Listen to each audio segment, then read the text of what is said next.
Hi అండి, అందరికీ నమస్తే. మీరు కనుక మన ఛానల్ని ఫస్ట్ టైం చూస్తున్నట్లయితే కనుక మన ఛానల్ సబ్స్క్రైబ్ చేసుకోండి.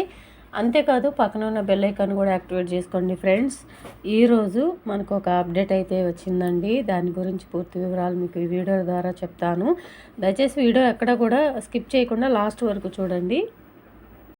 కాంగ్రెస్ పార్టీ ప్రవేశపెట్టిన 6 గ్యారెంటీల్లో 2 అయితే అమల్లోకి తీసుకొని వచ్చిందండి. అదొకటి మహాలక్ష్మి పథకం కింద ఉచిత బస్సు అయితే ప్రవేశపెట్టారు. ఇంకోటి గృహజ్యోతి పథకం అయితే అమలు చేశారు.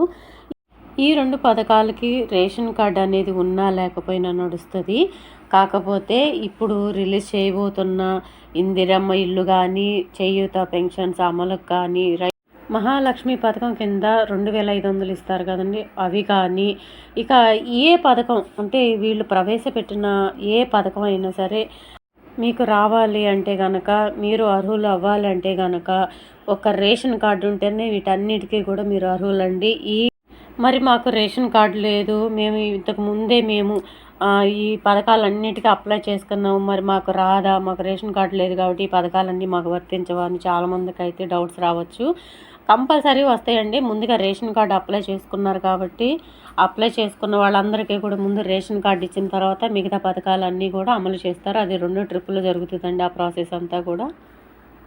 ఇప్పుడు 26వ తారీఖు లోపల ఈ రిలీజ్ చేయబోయే పథకాలంటే రైతు భరోసా కింద ఇచ్చే మొదటి ట్రిప్పులో 6,000 రూపాయలు కానీ, రైతు కూలీలకి ఇచ్చే 6,000 రూపాయలు కానీ, ఇందిరమ్మ ఇళ్ళకి ఇచ్చే డబ్బులు కానీ ముందు ఈ రేషన్ కార్డు కలిగి ఉన్న వాళ్ళకే ఇస్తారంటండి. ఒకవేళ రేషన్ కార్డు లేదని అనుకునే వాళ్ళు ఏమీ బాధపడద్దు. 26వ తారీఖు కొత్త రేషన్ కార్డులు అయితే ఇస్తున్నారు కాబట్టి ఆ తర్వాత 2వ ట్రిప్లో మీకైతే ఇస్తారండి. ఇంతకుముందు గృహజ్యోతి పథకం అమలు చేశారు కదండి, ఆ పథకానికి సంబంధించిన అర్హులు కూడా రేషన్ కార్డు కలిగి ఉన్న వాళ్ళనండి. ఎక్కువ శాతం రేషన్ కార్డు లేని వాళ్ళందరినీ కూడా అనర్హుల కింద లెక్క కట్టారు. దాదాపుగా రేషన్ కార్డు కలిగి ఉన్న వాళ్ళకి గృహజ్యోతి పథకం అమలు చేశారండి. ఇప్పుడు రిలీజ్ చేయబోయే పథకాలన్నీ కూడా రేషన్ కార్డు మీదనే ఆధారపడి ఉంటాయండి. రేషన్ కార్డు లేకపోతే ఏ పథకానికైనా కానీ అనర్హులేనంట. రేషన్ కార్డు కలిగి ఉంటే ఏ పథకమైనా వర్తిస్తుంది అంటండి. అది కూడా వైట్ రేషన్ కార్డు కలిగి ఉన్న వాళ్ళకి మాత్రమే ఈ పథకాలన్నీ వర్తిస్తాయంట.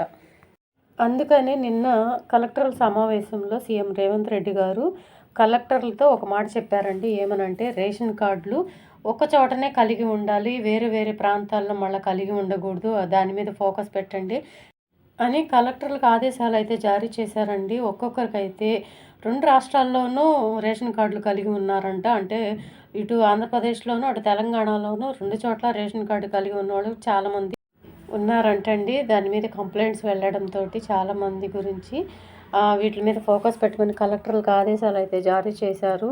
ఇటు తెలుగు రాష్ట్రాల్లో 2 చోట్ల రేషన్ కార్డు కలిగి ఉన్నవాళ్ళు చాలామంది ఉన్నారంట. వాటి మీద ఫోకస్ పెట్టమని సీఎం రేవంత్ రెడ్డి గారు సీరియస్గా అయితే కలెక్టర్లకు ఆదేశాలు అయితే జారీ చేశారు.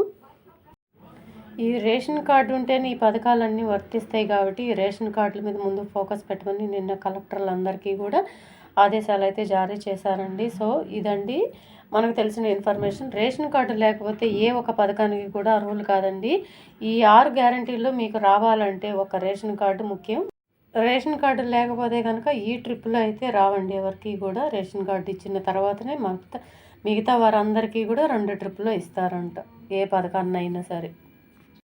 సో ఇదండి ఈరోజు వీడియో కనుక నచ్చినట్లయితే మీ ఫ్రెండ్స్లో, ఫ్యామిలీ మెంబర్స్లో అందరికీ కూడా షేర్ చేయండి. వీడియో నచ్చితే కనుక ఒక చిన్న లైక్ ఇచ్చి సపోర్ట్ చేయండి.